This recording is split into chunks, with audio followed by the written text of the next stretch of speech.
Salve piratas e marinheiros, já saiu as imagens e os textos traduzidos do capítulo 1116 de One Piece. E hoje eu estou aqui para narrá-los para vocês. E como aqui é sem nenhum tipo de enrolação, então bora para o vídeo. O título do capítulo 1116 de One Piece é Conflito. Na primeira página podemos ver a capa onde continua mostrando a história de capa de Yamato. Vemos que ela está recebendo remédios e dangos de Otsuru perto do castelo da capital das flores. Além disso, Urashima, o lutador de sumô, aparece parado ao fundo. Na página 2 vemos a nota inicial do editor. É muito difícil aceitar a notícia chocante. O capítulo começa onde o anterior terminou. Vimos mais reações das pessoas sobre as palavras de Vegapunk em todo o mundo. Os cidadãos então falam: as armas que destruíram o mundo ainda estão por aí? A guerra de 800 anos atrás ainda continua? Por que uma guerra que ninguém conhece ainda continua? Na cena também vemos Imusama na Sala das Flores caminhando até um quadro que está meio escondido na sombra. Quando ele chega bem perto, podemos ver que tem uma imagem de uma senhora que se parece com Vivi. Na página 3, a cena corta para o reino de Alabasta. Vemos Igaran e Karui chorando pelo pôster de desaparecido de Vivi. Peppa e Shaka estão próximos do túmulo do Rei Cobra. Enquanto isso, também vemos a mensagem de Vegapunk aparecendo e ele diz o seguinte: eu tenho que me desculpar gravemente, mas quero que todos vocês saibam disso. Eu queria criar uma fonte de energia que fosse a base do progresso do mundo. Ainda é imperfeito, mas... Nas páginas 4 e 5 ele continua: a Mother Flame finalmente atingiu um estágio de aplicação prática. É uma energia que com certeza tornará a vida de todos os países do mundo abundante algum dia.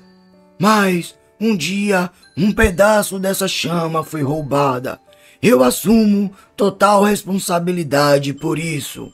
E aqui temos dois pontos interessantes. Primeiro que, como imaginávamos, Mother Flame não era uma arma ancestral, e sim uma fonte de energia. Eu acredito que a maioria das pessoas acabou acertando essa teoria. Ainda assim, vamos discutir um pouco mais sobre isso daqui por diante, pelo menos mais para frente ainda nesse capítulo, porque teremos outras coisas sendo reveladas sobre as armas ancestrais.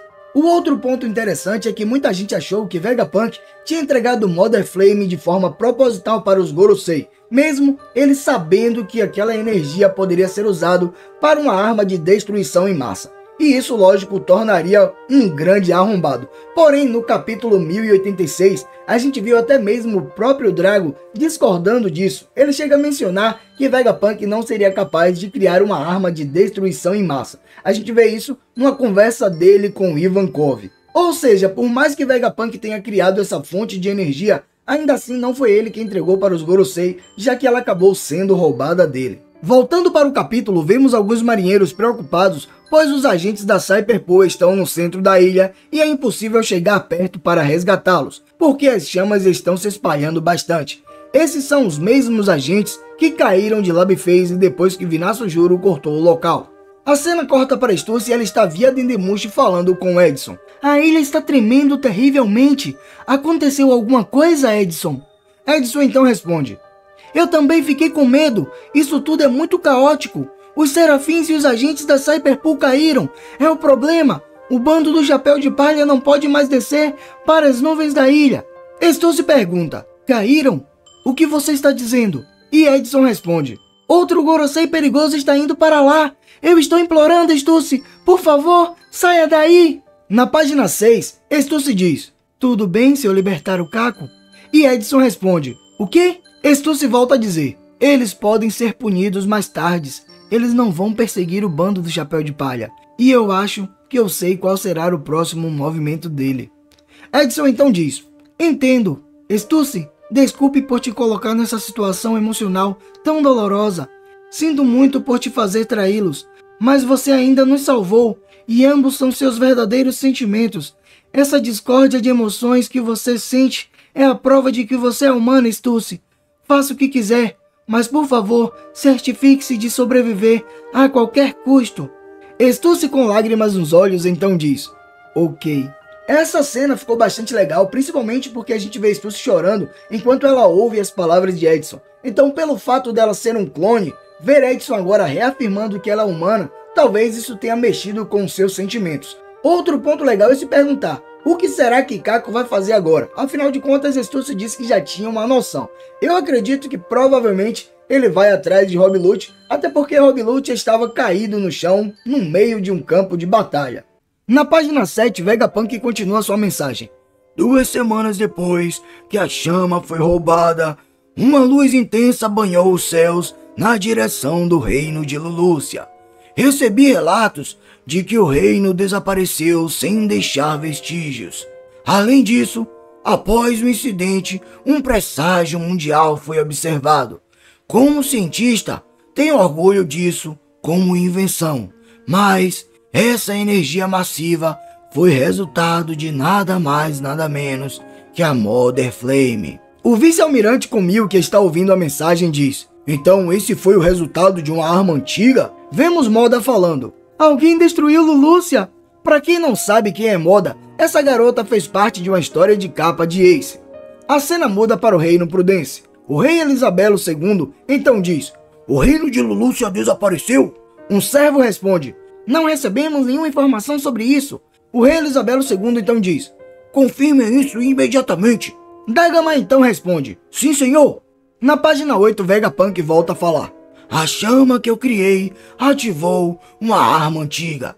Não tenho ideia de quem executou esse ato, mas o resultado é evidente.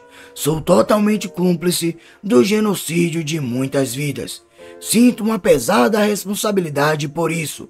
Me desculpem, isso é prova irrefutável de que o desastre causado pelo homem que afundou o mar no passado pode ser realizado novamente. Os cidadãos de Baltimore falam: Vegapunk não é culpa sua. Em um ano, Momonosuke diz: o quê? Então Pluton é... Kiemon então diz: shh, Momonosuke de Gozaru-sama. E Otama, que tá do lado, fica sem entender nada do que eles estão falando.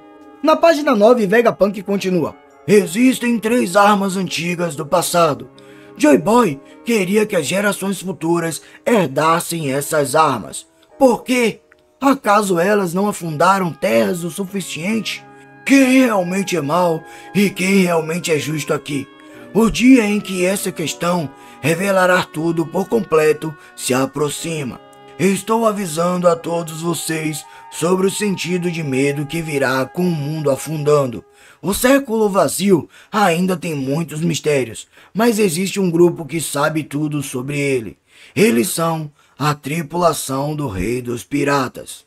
Sengoku tá ouvindo a mensagem e está comendo o kaki muito rápido. A vice-almirante Tsuru então diz: você vai acabar se engasgando nesse ritmo, idiota! Na página 10, Akainu diz: então você pretende falar sobre tudo, Vegapunk? Vemos alguns marinheiros gritando: o quê? Piratas? Por quê? Alguns cidadãos começam a falar: como piratas ficaram sabendo dos segredos do mundo? Isso é muito perigoso. Entre essas páginas também vemos a reação de Crocodile apenas observando a mensagem de Vegapunk. E vemos também Shirahoshi junto com outras sereias e Homem-Peixe, além de Crocus e Labum. Na página 11 a cena volta para Egghead. Vemos York dizendo: espere um minuto, isso é estranho. Estela, como você sabia que eu roubei a Mother Flame? Ninguém deveria saber que eu interrompi a sincronização. Eu sei que você é péssimo em mentir e fingir. Então, você ficou realmente surpreso naquela época? Assim começa um flashback do momento em que York tinha matado Shaka e estava diante de Vegapunk. Vegapunk surpreso então diz: York? Então, tudo isso foi obra sua? A cena volta para o presente e York está furiosa dizendo: você até obteve informações sobre Lulusia? Como você descobriu isso? Qual é o significado disso? Quando? A ordem cronológica não bate? Você também sabia das ações do governo? Mas nesse caso, eu estou enganada? Você não faria algo estúpido como esconder o caracol transmissor transponder?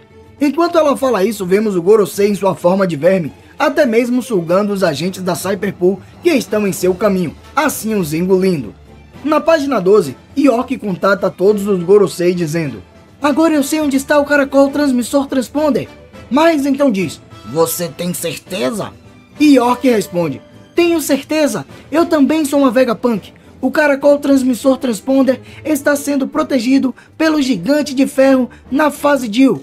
Vemos então que os marinheiros continuam atacando o robô ancestral gigante enquanto dizem: nada está funcionando contra ele! Na página 13, Vegapunk volta a falar: aqueles que sabem toda a história, por que eles desapareceram sem contar nada a ninguém? Por que não tomaram nenhuma atitude? Nesse caso, ele está se referindo aos piratas Roger. A cena muda e vemos que Shakia está em seu bar junto com Rayleigh em Sabaldi e ela diz: ei, você está bebendo demais. E olha só que raro, você está completamente bêbado. Rayleigh então soluça de bêbado enquanto diz: Rick, sou apenas um velho agora. E você já falou demais, Vegapunk. Velhos bobos não deveriam tagarelar tanto. Você não deveria tirar a diversão desses jovens, certo, Roger? Na nota final do editor, vemos escrito a seguinte frase: aquele que sabe a verdade simplesmente ri. Fim do capítulo, pausa na próxima semana. Então galera, agora ficou claro que não foi Vegapunk que entregou Mother Flame para os Gorosei, pelo contrário, foi York. Além disso, ficou claro também que a Mother Flame foi usado justamente como combustível, como fonte de energia para uma arma ancestral. E a única que está faltando é Uranus, já que a gente já sabe onde se encontra Poseidon e Pluton. Então, provavelmente, Uranus está sob posse do governo mundial, mas exatamente sob posse de Muzama, e eles não tinham como utilizá-la esse tempo todo, afinal de contas, eles não tinham um combustível para ela. Ou seja, agora já sabemos onde está localizada todas as 3 armas ancestrais. Outro ponto legal foi saber que o caracol transmissor transponder está localizado no robô ancestral. E agora eu quero ver como é que vai ser, né? Se os Gorosei vão ter força o suficiente para destruí-lo. Eu acredito que vão conseguir destruir sim, mas pelo menos vai mostrar um pouco mais da força desse robô ancestral. Outro ponto legal é, se mostrar os Gorosei enfrentando esse robô, pode ser que ele lance mais alguma frase sobre Joy Boy, ou quem sabe até veremos o seu flashback. Dessa forma, poderia contar um pouco mais sobre o passado de Joy Boy de alguma forma. Eu pelo menos estou nessa expectativa, já que Vegapunk praticamente finalizou sua mensagem e parece que ele não tem muito mais o que falar. Eu acredito que se for mostrar alguma coisa sobre Joy Boy, talvez seja mostrado através do robô ancestral gigante, caso os Gorosei ataquem ele para destruir esse caracol transponder, que provavelmente é o que deve acontecer. Então é isso galera, muita coisa legal aconteceu nesse capítulo, eu espero que vocês tenham gostado. Se gostaram, não esqueça de deixar aquele likezão, se inscrever no canal e ativar o sininho para não perder nenhuma de nossas resenhas. E já me diz também o que vocês acharam desse capítulo. Encontraram alguma curiosidade a mais? Conseguiram formar alguma teoria? Joga aí nos comentários pra gente resenhar um pouco mais. Dito isso galera, por enquanto isso é tudo. Eu fico por aqui, um abraço e fica com Deus.